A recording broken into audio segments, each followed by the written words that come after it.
Who, Chairman?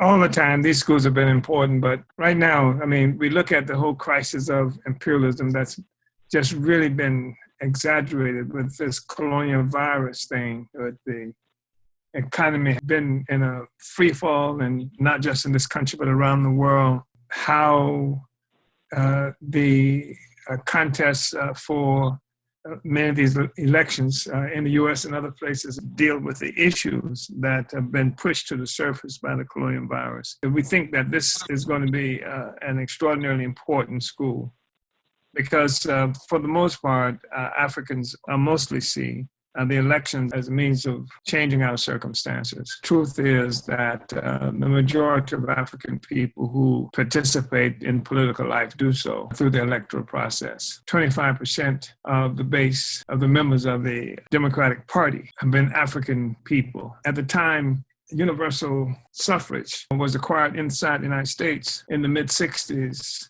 The national liberation or the Black liberation struggle was nearly crushed. It was certainly on the defensive. Malcolm was killed, King was killed, important leaders of the Black Panther Party killed. So what happened was by the time Africans had the right to vote, the only thing that we had was the Democratic Party available to us and the Democratic Party's program. So the energy of the masses of African people channeled into the Democratic Party.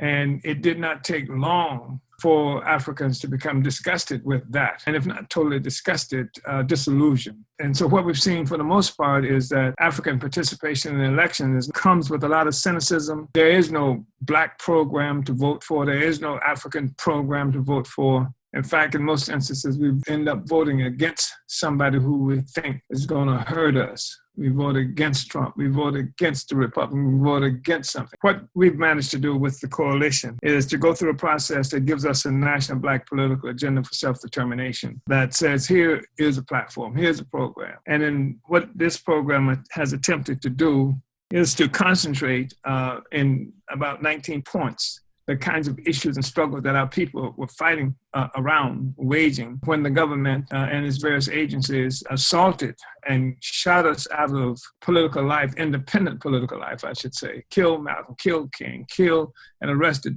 various sectors of the movement. And what that meant also is that various sectors of our community, African community, petty bourgeois, sellouts and what have you, have had a monopoly. And they were given this monopoly by the government when they shot the rest of us out of political life and arrested everybody and destroyed our revolutionary organizations. They conferred a monopoly of political participation, the petty bourgeoisie. And many of them are total sellouts. And even though some of them have militant sounding names and they have not been serving the people, even people who call themselves heirs to Malcolm X, they have not been promoting a program that Malcolm X promoted. Heirs to Martin Luther King have not promoted a program. There's no poor people's campaign. There's no program that against the war that's coming from the petty bourgeoisie.